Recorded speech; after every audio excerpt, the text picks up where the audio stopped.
Well, hello and welcome to this week's edition of Unbelievable with... No, hang on. It's the Doubts Aloud podcast. I'm your special guest, Justin Briley, and the usual hosts apparently are here, Andrew, Francis and Ed. Thanks for having me on, guys. Thank you for joining us. Great. Yes. So today we've got not just Justin Brearley, we've got the Justin Brearley here on the Doubts Aloud podcast. I'm going to have to say that. Yes. There are other Justin Brileys around, I hear. In fact, there's one that frequently gets mistaken for me on Twitter and then sends people over to me when they tweet him. But yeah, that's there nice are of a him. few of us. And I still tend to say Brearley. It's Briley, isn't it? So it is strictly but so speaking. many people still say it, don't they? I answer to them all, to be honest. Right, fair enough. I frequently get called Jason as well, actually. People seem to sometimes mistake really? Justin for Jason. Yeah. So there you go. Yeah. Well, we've all been on your show. You have, haven't you? Yeah. Yeah. I think it's like a reunion. It is like a reunion. I've been on 3 times, I believe. Yes, I have. And Ed, you've beaten that, have you not? Well, at least How 3. many I think times it might have you be been? certainly no from more than 4, maybe 3. Three or four times, I would imagine. I've been on twice. I've been on Twice. Yes. So So collectively, once was with Richard Morgan, wasn't it, Francis? It was, yes, that was the first time. And, what And then there second was the time remind me? about miracles. Oh, Yes. of course, yes. Yes. That's right, with Ken Fish. That's Yes, right. that was him. Yes. I was on with Dee Warren in 2009, D.D. Warren, I think it was, Mm. on Praetorism. And then I was on with Greg Boyd in 2014. And then I was on with Qureshi, The late Nabil Qureshi. the late Yeah. Nabil Qureshi. What a Yeah. that was. And I really think we sad. kind of had you at various points in your journey. You in a way, did. didn't we, You had me Andrew? as in the Yeah. fold as a liberal at the point of that Praetorism discussion, and then I was evolving. You sort of saw it before your eyes. Yes. Somehow we failed to Yes, that's turn right, that that's journey right. around. Yeah, unfortunately. I remember when you interviewed me, you said something like, now a lot of people have doubts and they have severe doubts and they end up here and there, but dropping off the edge, Andrew. I remember that was the phrase you used. Come on now, dropping off there the you edge. go. What's going on? There you go. There you go. No, So- but well, it's, I mean, and I just want to say thank you as well to all of you, because you guys very much form a core of a lot of what we do on the Facebook group as well. And you've all had a role in helping to moderate that group. And I kind of handed it over to a group of both Christian and non-Christian, folk, because I couldn't moderate everything that was going on. And I just have to say, you guys do a great job on that. So thank you very much for all that you do on that. Oh, great. thank you. Thank you very much. I'll put a link in the show notes. Yes, To the good group. idea. Yeah. Indeed. So Ed, so if you want to Okay. establish this episode. Well, it's just fantastic to have you with us, Justin. And I, particularly me, was really keen to discuss a couple of chapters from your book. One of which I found really quite inspirational, and it has really affected the way I kind of think about the world when it comes to morality and human value and that kind of thing. So obviously, I thought that was the sort of the highlight of the book, chapter 3 on human value. So it'd be great to sort of kick off with talking about that. Yeah, great. I mean, do you want me to sort of sketch out my perspective in that chapter? Yes. Yes, I think that would be I good. quickly read it before the getting on the podcast, just to remind myself what I actually wrote. But I mean, I've always found the moral argument one of the most compelling arguments for God, personally. And as I say in the chapter of this book, which for anyone listening, by the way, who doesn't know what book we're talking about, it's unbelievable why after 10 years of talking with atheists, I'm still a Christian. I can't imagine there are any listeners who don't know the title of the book, though, because some of you are involved in even writing a response book to it.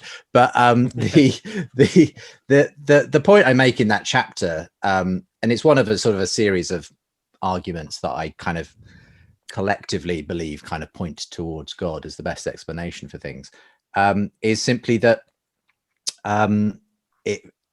we intuitively feel that some things are really right or wrong.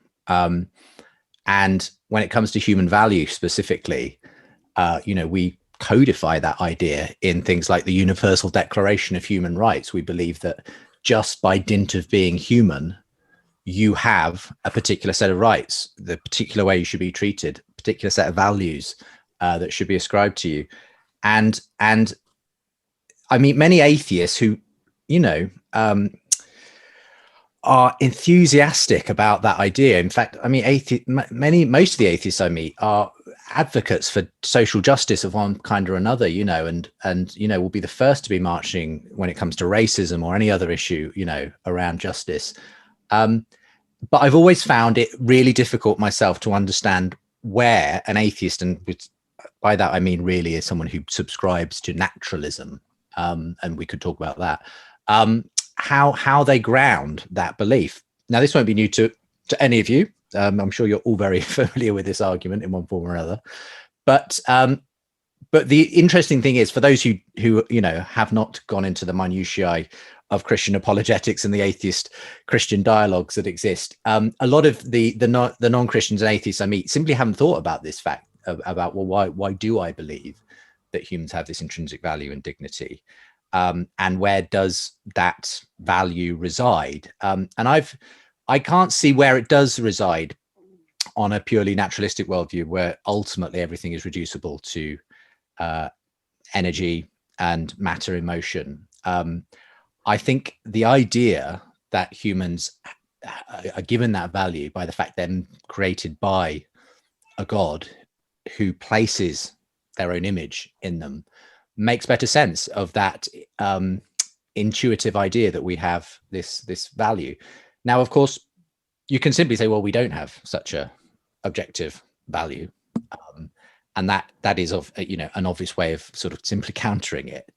And if you go that direction, if you say no, all values are absolutely subjective, that's fine. My argument does not stand if that's your view. The problem is that I think it's very hard to live that view, to live that idea. And most of the time when I get into dialogues with atheists, they usually end up wanting to smuggle in some sort of objectiveness to morality and to human value along the way, it turns out. So I often find that their commitment to this subjectivism isn't as, I don't find it very convincing in the end.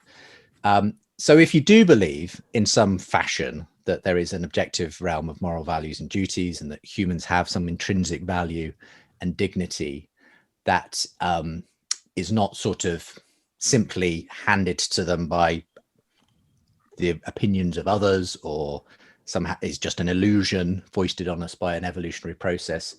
If you believe that there is some kind of objectiveness to it, then I think the best explanation for that is to be found in God. And I don't find an explanation for it in an atheistic worldview is where I go with it.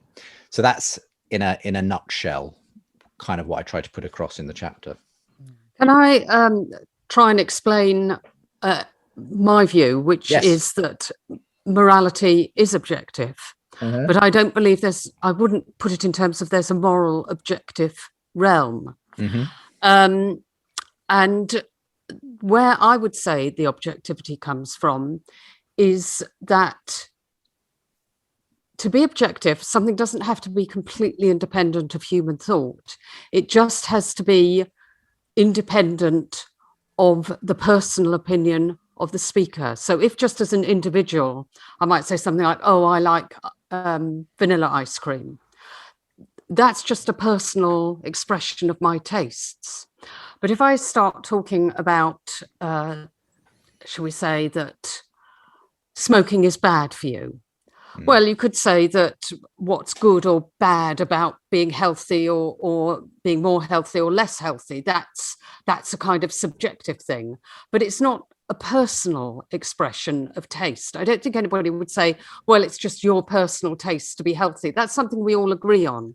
And when you have that element of agreement, that is what can bring in the objectivity. When you have established rules for arguing about something, I mean, we wouldn't bother to argue about morals, would we, if we didn't feel that there was some objective measure that we could use that would say this is right and this is wrong.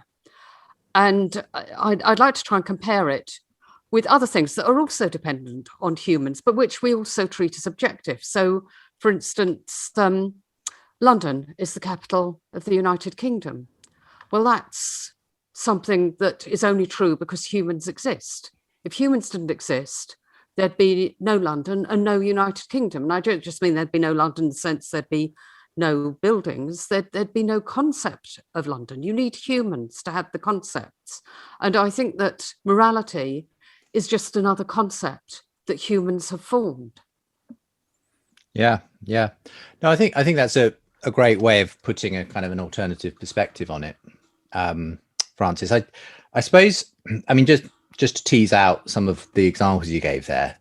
So yes, we can say smoking is bad for you. Well, what do we mean by that? There's an objective. The objective part of that for me is, if you smoke, you will be more likely to develop lung cancer, let's say. I think we can all agree that's an objectively true statement, Yep. you know. Now, of course, there is a value judgment then about whether that is good or bad for someone, you know. Whether it's bad for you if you are, I don't know, 2 days away from your going to the death chair, you know, to the electric chair, you know, you might say, well, doesn't really matter at that point. And in a sense,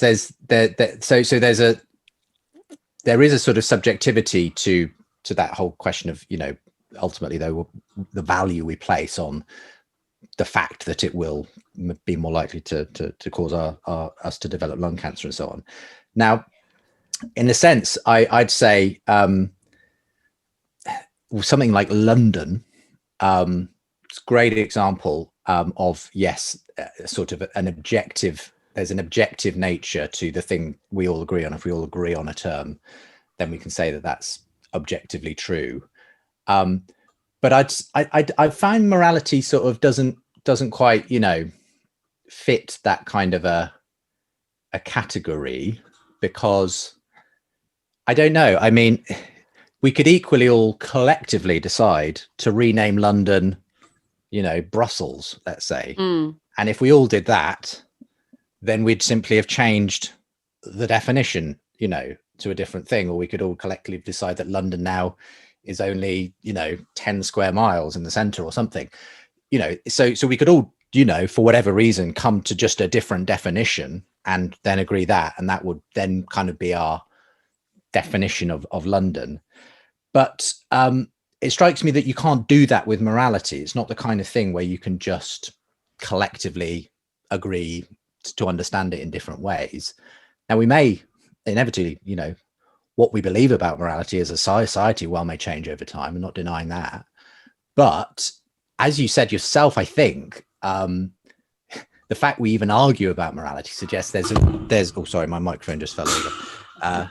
Try that again. The fact we can actually disagree about morality suggests that there's a kind of a standard to which we think, you know, it needs to be progressing. There's a kind of an end game in mind. And for me, that suggests there is a sort of an objectivity to what we're talking about. It's not simply that we can just redefine it if we wanted to, you know, if we all just collectively agreed on something. It feels to me like we're all in search of something that actually exists outside of ourselves. And when we do come across something that suddenly, you know, if we decide, oh, it turns out racism and, you know, the way we treated people and made them slaves 250 years ago was really wrong, we discovered something true about the universe, not just that we happen to have all collectively changed our mind on a subject. We discovered something true about humans. So that for me is the difference. It doesn't feel like something you can just redefine in the way that you could, and you could give it a kind of title of objectively true now that we've all agreed on it, sort of thing. I feel like if we all agreed that racism was fine, it would still not make it fine, if that makes sense. No, it does make sense. I suppose what I'd say about that is that morality is a system, and you can't just pick one part out of the system. And being a system, it all interlinks. So it's not like a series of completely standalone rules. So when you have the concept of morality, everything has to have somewhere, there has to be something in common. And I suppose what I say with all these things have in common is avoiding harm and promoting welfare. I mean, that's a very rough rule of thumb, and of course there will be exceptions, but that's what I'd say, that if you couldn't take racism and say, oh, racism's fine, and fit it into the rest of the system without it obviously being like a square peg in a round hole. You can't be saying, oh, you mustn't steal from each other, you mustn't lie to each other, you mustn't cheat on your partner, but it's fine to be racist. That would just... I don't know. I mean, I feel like cultures have been able to do that in the past. They've been able to, in a sense, have a form of morality where they have been able to say, you go back to ancient Rome, that they had a moral code, and it included some people being worth far less than others, and that was they got on. They got quite a lot done. It wasn't as though society crumbled. In fact, to some extent, many people just in that day and age, Romans would have said, we could not do what we do without having slaves and people who are second class citizens and everything else. So there's a sense in which it doesn't strike me that you can't run a society without having inequality and, baked in to the kind of the moral code there. It's just that we recognize now that the way we understand it is better, and therefore seems to be... I would certainly agree that there's been a move in our understanding of morality where we've widened the borders. But Ed, is there anything you want to say? Because I don't want to monopolise the conversation. Yes, yeah. Justin, have you come across some people using a two-tier kind of approach to this? Because that's where I go from. Tell me what it is, and I might recognise it, Ed. Yes. So you start with something which is subjective. So in my case, I think human value is a great place to start, and I got onto it through reading your book. Well, can I just say why I think that's so brilliant? Because of what it means is I do moral things because I value people. Yeah. It's not some kind of obligation or sense of shame if I step out of line of the tribe or something like that. It's just, I value people, and that makes me do what I do. So it helps me feel good about myself when I'm being moral, rather than just sort of doing what I have to do. And that gives energy and say, yes, this is great. But I would agree with you that it's subjective. So that would be the foundation, the subjective valuing of humans, or maybe from what France was talking about, the subjective decision that what we want is to benefit people, have human flourishing. I think it's something that's been used. So that's the sort of subjective step. Then once you've got that, you've got a goal, then you can do objective things. Oh, sure. Yeah. So when murder is wrong or torturing babies is wrong or that kind of thing, is objectively true? Well, yes, it is, once you have the goal of human flourishing or human value or whatever. Well, it's like that with anything. I mean, if you decide that the point of life is to get rich as quickly as you can and stuff everyone else, then there are objectively better ways of doing that, Yes, exactly. If the goal of life is to, increase your golf handicap, whatever to whatever, there are lots of things we could simply put as the goal and then say, of course, there are objectively good and bad ways to do that, just as we can, and often the example that's given, the illustration for morality is like chess. I've heard, said, yes, well, as long as we agree on the moves, and the outcome, the aim of the game, then there are objectively better and worse ways of doing chess, and that's like morality. Yeah. And I'm like, well, yeah, but you've made a massive assumption what the point of the game is to start with. It's and what the moves are, that are allowed within the game.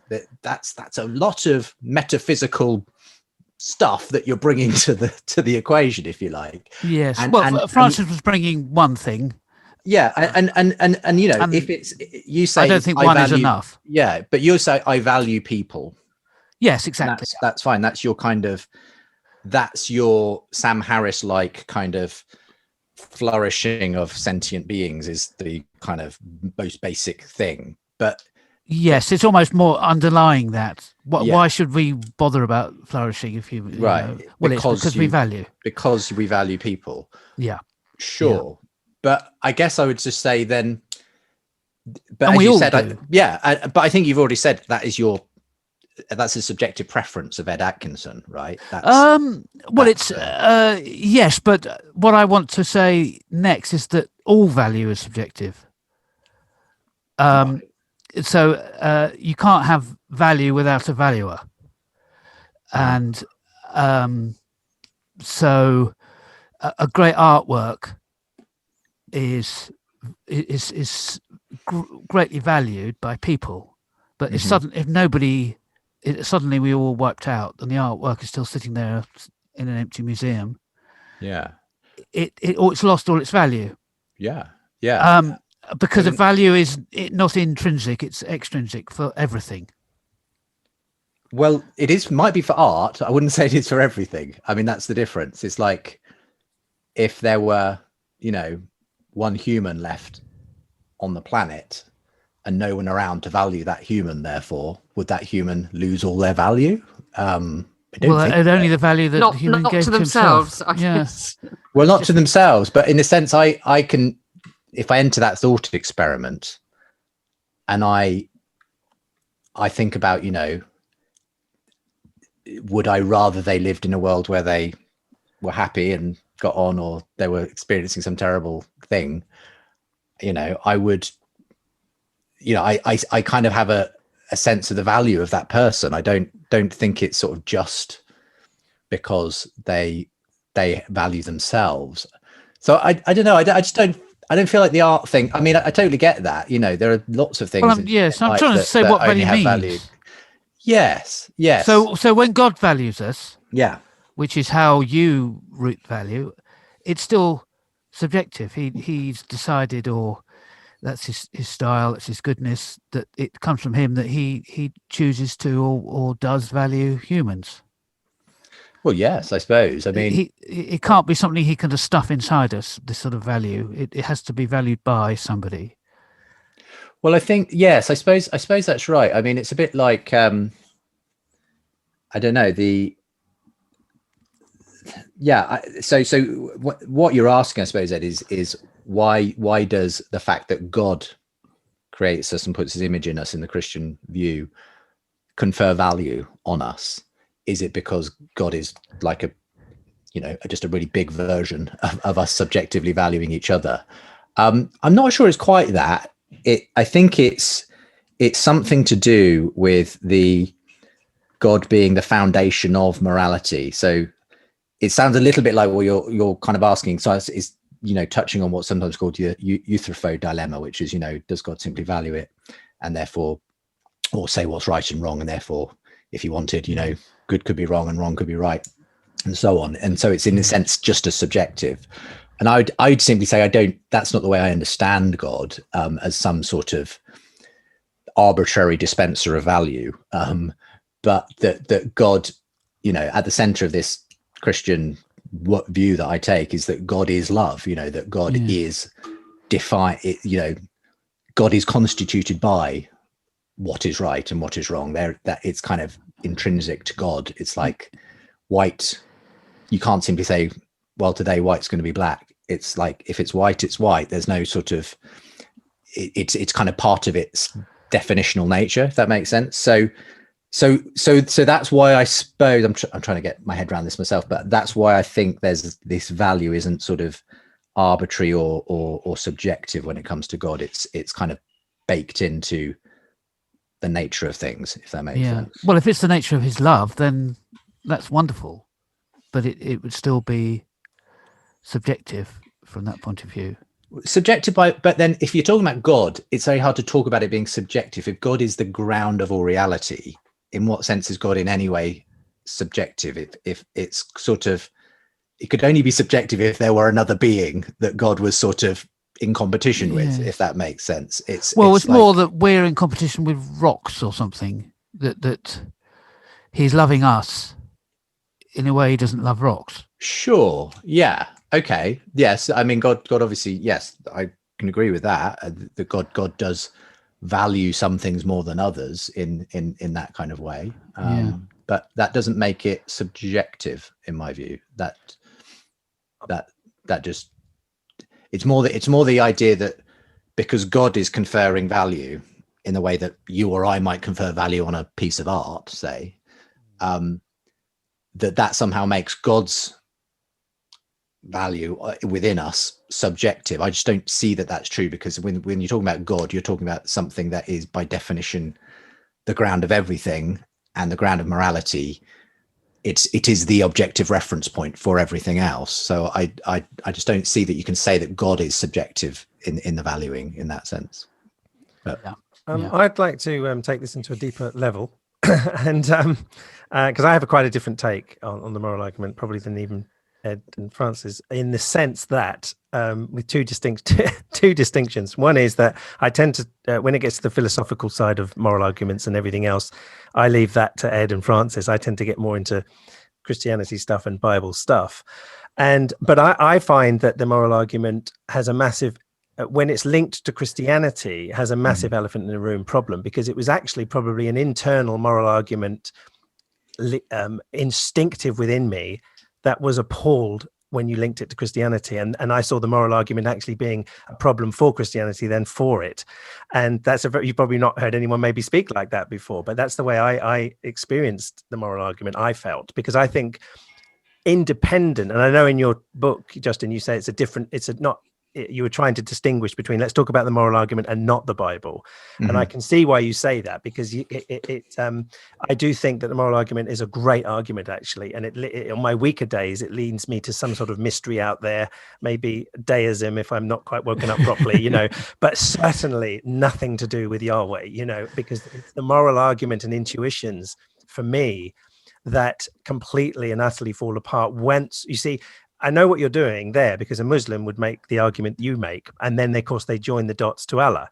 And when you're doing it, you're not sitting there thinking of some sort of mystery deity that has laid the ground of all being and morals, and not thinking of God, who is Yahweh. And so you are thinking of God as Yahweh. So I immediately think, hang around, I cannot help but think, the very moral, so I see it as something like it's so intrinsically linked. Once you assign yourself to Christianity, you then step into a new basin, and you're away from some deity who could be like really good, and then you're into some obvious examples. And when I've heard you on the show, and people have said, torturing babies, I would just think, well, why don't you have that argument? Fair enough. Why don't you just substitute an Israelite putting a sword through a baby in Canaan and the value of that child, and then make the argument for the moral argument? And you'd probably think, no, I'd rather use torturing babies today than that, because you think, okay, you can go to passages and Yahweh says, go into the land to kill everything that doesn't breathe, and the value of life. As we've talked about Tom Stark's book on this podcast a few times, and his quote was, the only good Canaanite was a dead one. The value of life in some parts of the Old Testament is so valueless that the intrinsic, value that you can often associate with the arguments that say you make when you do make that argument, seem to me, they don't, you've got to embrace this as well. And I know you would do it as a separate subject, but to me, it comes up instantly. So you see the point I'm making? Once you link it to Yahweh, you say, well, I just knew instinctively when I read the Bible honestly, and I saw those passages, something in me said, that is not right. That's just as not right as ISIS doing it today. And I'm thinking, but the thing is, what is Andrew, that? I mean, I'm sure we'll come on to talk about the way we understand the Old Testament and everything else. But in a sense, the very instinctive reaction you have that is not right. Yes. In a sense, I think is the point. It's like, it's you recognize that this stuff strikes me as wrong. And, that's not a good representation of God or of love or justice or value or whatever. And for me, that in a sense is only serving to sort of reinforce the point that we have this very strong sense that there really are things right and wrong, and the expectations, and I would even go so far as to say, rather cheekily, that your very indignant, horror at those passages and so on, is actually because you have been raised in a Judeo-Christian worldview. In a sense, we judge the Bible on the basis of the Christian morality that we've all received over, a couple of millennia. That's the whole irony of the way people react with horror to the Bible today, is they're reacting with horror to it because they're culturally conditioned to view people as having intrinsic value and dignity, which itself comes from the Bible. So this is the kind of the great sort of irony of the whole thing. Well, because the problem is that you go to certain parts of China or other parts of the world or other ages, they won't have a problem with what's in the Bible because they live in a kind of world that's, where, that stuff happens. It's really because of where we've got to in our culture, which is so, in my view, completely linked to our Judeo-Christian history, that we then turn around and criticize the Bible. Now, is that criticism valid is the next question, and my view would be that we've had a Muslim on here, and I've spoken to Muslims at Speaker's Corner who are appalled at from an Islamic Allah point of view. I don't know how they justify that with their own Quran, but they are appalled at the Old Testament from a non-Christian point of view, non-Judeo-Christian influence. It comes from the morality of Allah. And so my point was, and I can see your point, that my gut reaction against that means that there might be some kind of maybe not personal God, or there might be some kind of objective thing that we haven't discovered yet that's out there that somehow is affecting us all with this aghast reaction. And it means that the God of the Bible is one of the reasons why he isn't real, because he doesn't match up to this thing that we're all tapping into. So it's something bigger and higher or deeper or mysterious. But once you characterize the narratives of the character of God in the Bible, it doesn't fit. Because that's why you get all these apologists trying to bend over backwards, trying to make it, you can kill all these children then, but you can't now, and they're going to heaven anyway. So it's all of these things that don't kind of wash. Yeah. Christians, to be honest, you're not. I struggle with the Old Testament too, and I've said this. Yeah, I've said that. This is no secret. There are bits of the Old Testament that I really wish didn't come out the way they do, because it's really hard to understand why God is shown to be acting in this way or that way or the other way. As I say, the reason, again, the irony is the reason we're all judging it in that way is because actually I think it is intrinsically tied to our Judeo-Christian history, where we have come up with this idea of the intrinsic value of human beings. And for me, that is there on page 1, if you like, of Genesis. In his image he created them, male and female. That is almost unique, I would say, to Christianity among all the religions in the world, and in that place and time especially, and is so kind of has so informed the way we then understand the whole idea of human rights in the West ever since.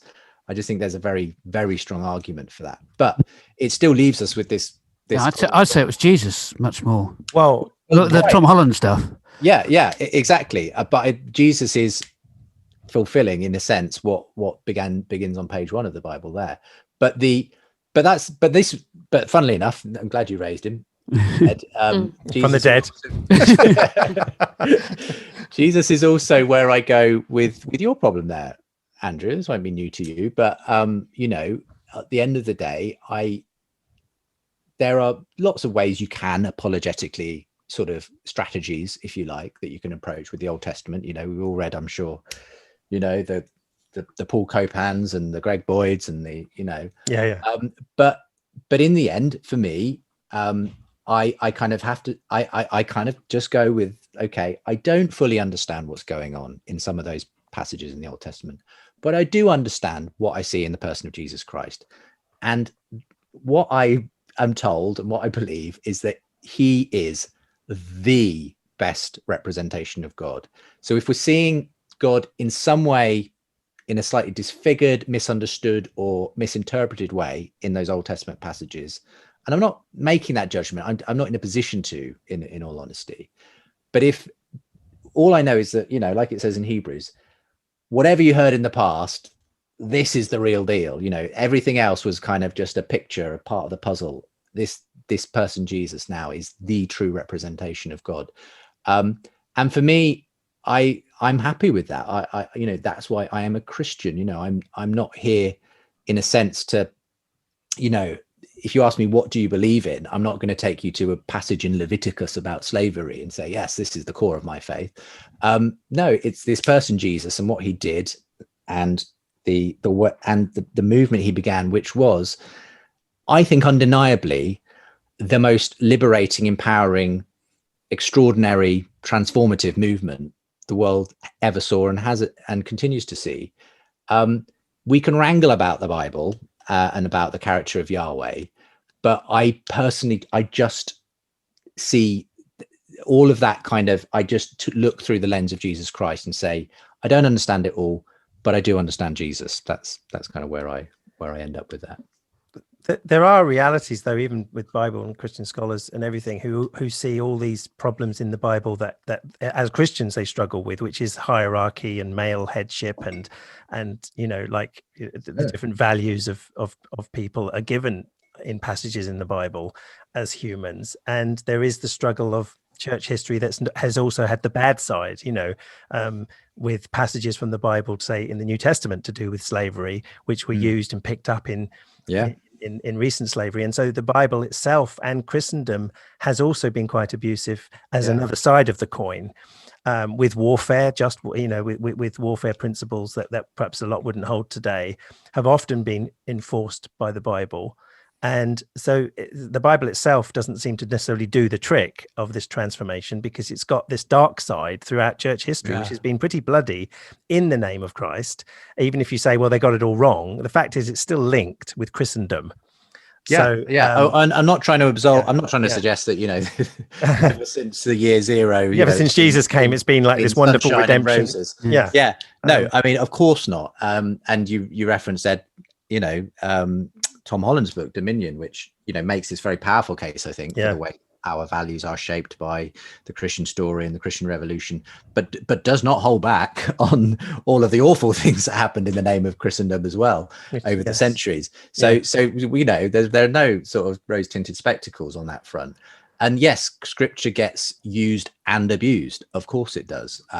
It's goodness, it was happening even when they would, in those actual letters that Paul writes that form our New Testament. He's dealing with people who are using and abusing each other, and faith goes, Christian faith is so easy for it to go wrong. And of course, I hear 100 stories a week, it seems like, of the bad things that have happened. It's mainly because I'm subscribed to the Friendly Atheist on Pathos, and so constantly puts out stories about awful things that Christians do somewhere in the world. I mean, I am under absolutely no illusions that people use the Bible in all kind of manner of horrific ways. Does that mean that there isn't an actual truth or reality at the center of it? I think there is. I don't think it's just an accident that the person Jesus Christ and the movement he began happens to have been the most revolutionary, transformative movement in the world. And, obviously at the subjective level, I believe it's changed me and transformed me. So it's not just a sort of purely historical, intellectual reason why I believe in the truth of this. It's because of a personal. Now, obviously that we've all got our own subjective experience, and yours and Ed's is different to mine. I'm try and, I'm not going to say that that's going to convince you guys, of course not. But I guess the point just is, we could go down to the issues of slavery in the New Testament and everything. I fully, of course, people have used it to justify, chattel slavery, the transatlantic slave trade, and all the rest of it. As I see it, though, for something like that, for instance, you've equally got the evangelicals and the Quakers who were, at the forefront of using the Bible, and their belief in Jesus to emancipate slaves and to bring an end to the slave trade. And in the text itself, and again, fully admit, we all tend to read it with our own sort of perspective, don't we? But as only a fairly cursory amount of grappling and understanding the context of the text, where you've got things like the household codes in Paul, helps you to see that there were reasons why Paul may have thought, in this moment, in this time and place, I'm not going to completely do away with the master-slave dynamic that exists everywhere around us in the world today. But I'm also going to write some incredibly incendiary and unlikely things, like the fact that in Christ there is neither slave nor free. And I am going to send Onesimus back to Philemon, or the other way around, as a brother in Christ rather than as his slave. There are things that for me say this. There was a new trajectory began within, that was nestled, as all things always are, within the state of the world as it was then. So anyway, I was going to ask Andrew, this is from what I think we were talking about last episode, the bits that Justin were quoting from Paul, like Onesimus and neither slave nor free from Galatians, those are all genuine Paul. And the bits with the laws for how to keep slaves and obey your masters is dodgy Paul. Yes, pseudo Paul. I love the technical terminology. Dodgy Paul. Yeah, if you're saturated in biblical criticism, as I tend to be, nerdy like, there is a trajectory that explains. It's not necessarily nice for sort of more fundamentalist conservatives to hear, because it then taps into other theological issues. But if you see the trajectory that, say, to Peter, where it mentions slavery, and later Paul, say Colossians or Ephesians particularly, these aren't Paul, and they're people writing in his name for various reasons that can be looked at. We did this in the last podcast, was the very subject of forgeries in the New Testament. There's a lot that seems to make sense if you take some of that scholarship on board and you think, oh yeah, that makes sense then. So in Timothy, where it says, I permit not a woman to teach of authority, it wasn't Paul. It was a more patriarchal time as we moved on that was seeking to bring in more of a Roman head of house culture into the church and seek it to be more in line with Rome than actually what Paul may have probably would have turned in his grave at what people would to changing his words to be. Now, I tend to see that from the outside now is quite reasonable, looking at the text. Now, aside from challenging inspiration and things like that, there's a lot that makes sense, but I don't know whether you normally incorporate that kind of understanding into the way you would talk about things like that, though, Justin. Yeah, I don't. I mean, yeah, I follow with interest the literature, and have, hosted my own debates with people like Bart Ehrman on that whole issue of the authorship of Paul and everything else. But yeah, I suppose at a simple level, I believe we have the Bible God wanted us to have, and whether that's Paul writing or people writing in the tradition of Paul or whatever, I take it as a whole. I don't sort of think, well, I'm going to believe this bit more because it's probably is Paul, and this bit less because it's probably not Paul. But then my approach to the Bible isn't a sort of, I think the problem is that you do have a strand of Christianity which is very sort of wooden in terms of the way it handles the Bible anyway. So you've got a kind of a sort of flat sort of reading and understanding of the Bible, as though you can just sort of open the page, take a sentence and sort of apply that somehow, literally, the Bible for me is, I read it more as a narrative and as a way of understanding the story of Jesus that makes sense of my story. And I'm not going to get too het up over what Paul told Christians in a particular time and place about the nature of slave master relations or whatever, and whether it was Paul or not specifically making that. It's sort of, I don't know, I just can't get too bothered or wound up about that myself. I know some Christians would you say the same then to say homosexuality then, with the same principles of Paul? Well, by the same standard, I would say you have to take things as a whole. You have to kind of understand things, and it's, I object to when people just take one passage about homosexuality, even if it is about another subject, out of context, and sort of say this is therefore what the Bible says. I want to say no. I want to note that the Bible says that there, and I want to note that the Bible says this here, and I'm going to take the collective, and I'm going to ask, how am I going to, with the Holy Spirit's help, interpret and understand this, because that's what I believe we're called to do as Christians, and I'm going to take, I'm going to believe that God is also speaking to me through the witness of other Christians and what they've said and thought and taught about it.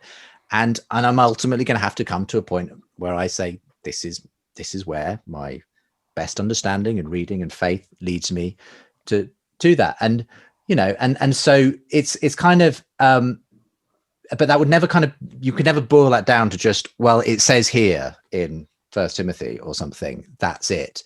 It's going to be something holistic. If marriage is something that should only be between a man and a woman, it's not going to be because one specific verse in the Bible told me that. It's going to be something about the whole story that tells me that, if you know what I mean. So yeah. But do you find it hard then when other people do that exact process as you, with the Holy Spirit and with devotion, with community, groups that come in and they all see the same thing, but they actually see it all differently? Yeah, I do. In so many subjects. As you debated with Nabil Qureshi, there is this problem of the diversity of Christian belief. And if we are all meant to be as one, I think I said on that show, will the real Jesus please stand up? Quite. And actually say, no, it's over here. It's a huge issue, and I'm not going to duck the significance of it, Andrew, because I think it's a very vexing one, to put it mildly. That we live in a world in which we can say we're worshipping the same God through Jesus Christ, but having come away with completely some very, very different ideas about what that means. Justin, sorry, I just wanted to ask, in your book, you refer to, there are some things that are shades of grey arguments. And if you're thinking in terms of morality as objective, does that lead you to believe that every moral question has a right or wrong answer? There is just one right answer if we knew it. Are there just some intractable moral problems where there's always room for disagreement? Well, I guess just returning to that subject of objective versus subjective morality. I think I would be happy to say there are lots of areas where what the best course of action is up for grabs, where there are ethical sort of conundrums and grey areas. So you will weigh the best path differently depending on your prior commitments very often. The person who is values human sort of individual freedoms and rights will come to a different conclusion on taxation and that sort of thing from the person who believes in sort of socialist sort of form. But that doesn't stop there being a rightness and wrongness about morality, because in a sense, the thing that they're both angling for ultimately in that ethical conversation is what's the best way to run a society, or what gives human beings their best, their most dignity and value.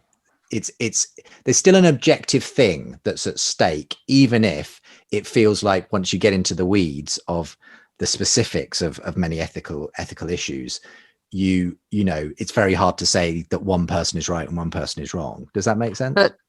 Well, it certainly makes sense to me, but I'm not sure how it fits in with your belief that there is, or there seems to be your belief that there is a right or wrong answer. I mean, would you say, I've asked Christians this a few times and I've never got an answer really. And I don't know whether it's because they think I'm being mocking or because they think it's a gotcha question, but it isn't. It's a genuine question that I would say, well, if you take something that you might believe in profoundly, like the death penalty, whichever side of that argument you're on, and you get to heaven, and let's say you were against the death penalty and God says, death penalty is fine. I mean, is there anything where you would sort of come back to God and say, but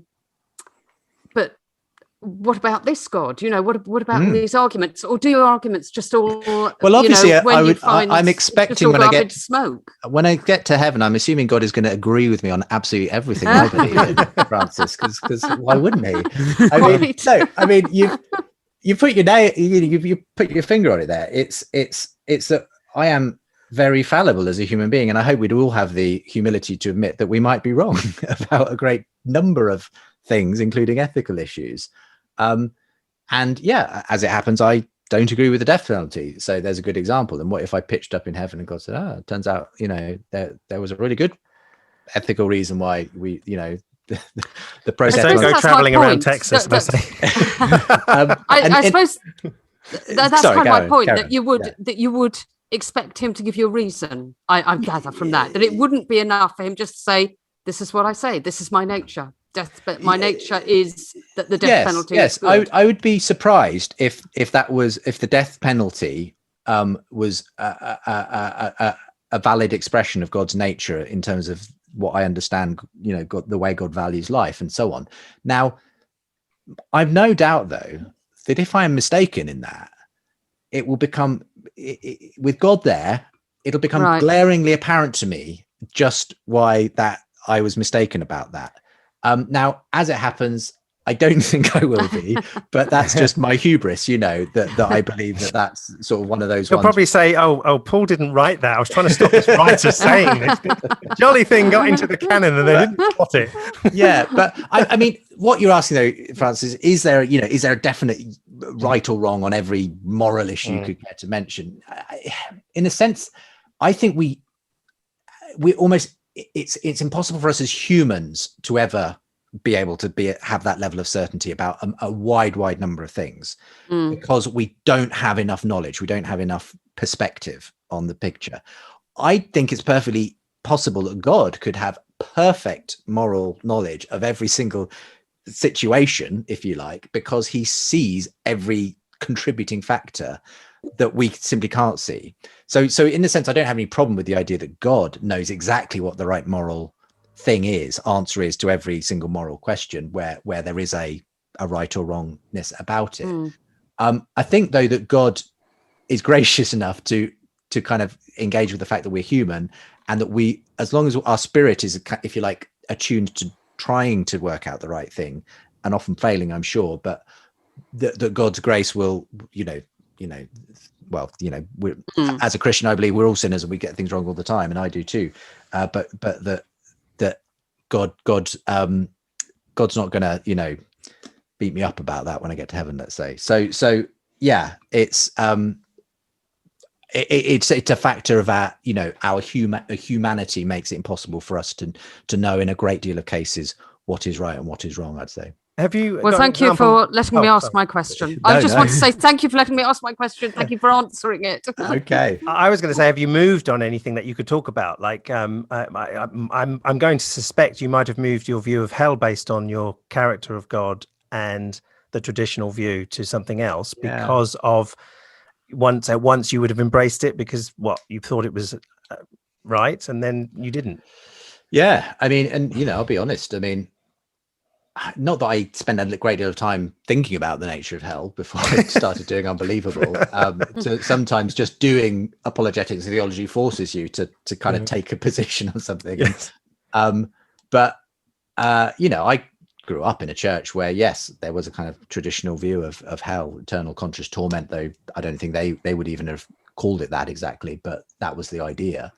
And I, through a combination, of both feeling that actually ultimately once I went and studied the text for myself, that didn't line up with what the Bible actually says about hell, and yes, certainly a moral dimension to it, where I couldn't square it with the character of a just and loving God, that it made sense for me to change my view on that. But that's one of those ones where I wouldn't have described myself as the previous view I had as sort of some kind of thought out, conviction. Exactly. It was more handed down to me, kind of a without thinking. It was very common. So that's a good example where I'd certainly say my view has changed to what I would call now, it's often called annihilationism. I'm so influenced these days by Tom Wright, and he's kind of got a slightly hard to pin down view of. You can't pin N.T. Wright down on that one. It's so sort of like nuanced that you don't know what he's talking about. I don't think. But that applies to so many areas of doctrine generally. I think the danger always, especially in apologetics, is we love having everything neatly categorized and boxed into a particular sort of, really sort of logically, this makes sense in this kind of box, this framework of understanding it. And there are so many areas where, having heard the debates on those, from people who passionately believe it one way and the other way, I kind of end up feeling like, well, I'm more inclined in this direction. But I mean, we're talking about stuff that we've probably got like an iota of a kind of God's perspective on in the end. If we're talking about, the whole, predestination or Calvinist versus, free will stuff, I always feel like it gets a little bit like, when we stand before God, we'll find we were just like dabbling in the shallows with these, philosophical debates. I just feel like sometimes we're not going to understand it from our perspective. And let's give it a good shot. But so much of that stuff I think is kind of. I tend to joke that when we all stand before Allah, then we'll all know what's going on. I think said that to Hassan when he was on here on the show. We need to let Justin go, I'm afraid. Oh, it's gone too fast. We could have spent twice the time. Oh, we could spend probably every month. I have got your next book title though, Justin. It would be Justin Riley's 50 Shades of Grey. Oh my goodness. That'll bring an altogether different audience. That wouldn't it? But seeing as it's you have Shades of Grey, I think that was a reference that Francis made, Oh right, blame me. From morality, I meant. Yeah, well, that's it. I'll be up there in the bestsellers if I try. Yes, that's right. Then you can explain yourself in the actual book. But it's been fantastic having you on. Great. And, thanks for having me on. Treated you well. So, Can I just also give a shout out? I don't know when this podcast will go out, but I'd love to, anyone who's interested in, you may well have heard of The Unbelievable Show, of course, if you're listening, but we have a big conversation series currently airing from Unbelievable. And if anyone would like to go and check out that, we've got some really interesting conversations coming up. One we've just done over Easter between Bishop Robert Barron and Alex O'Connor. And I love that. And probably by the time I'm not sure when this goes out, guys, but we've got the 4th of each month, roughly. Fine. So in that case, still time to book in if you're listening. Yes. To watch N.T. Wright and Douglas Murray have a conversation, which we just confirmed just last week. That's on Thursday, the 13th of May. We're doing a live stream conversation as part of the big conversation. So you can put links in the info and that kind of thing. Yeah, absolutely. I'll send it to you. Yeah. And of course the Unbelievable Conference is there as well if you want to be part of that on Saturday the 15th of May. Unbelievable.live. Sorry for the adverts, but no, that's great. Maybe you can point on your next show that you've advertised that here. I will. I'll say that's a nuanced way, isn't it? If you want to hear about my conference or this conference, go to the Doubts Aloud podcast. Absolutely, it's the only place to find out about Unbelievable. That's right. Well, I feel, I started by introducing the show as Unbelievable, and I've ended the way I normally do with Unbelievable with a load of adverts telling you. Yes, that's great. Exactly. Well, if it all falls apart for your next show, just put this up. It's been quite fun. Yeah. Well, thank you so much for having me. It's really been a lot of fun, actually. It has. Absolutely. I look forward to the day when we can meet in person again. Hopefully, Yes. Yeah. A pub somewhere in London and do this properly. Yes, absolutely. Yeah. Absolutely. Yeah, it's been great. Thank you for your time, Justin, so much. Thank you. Thank you.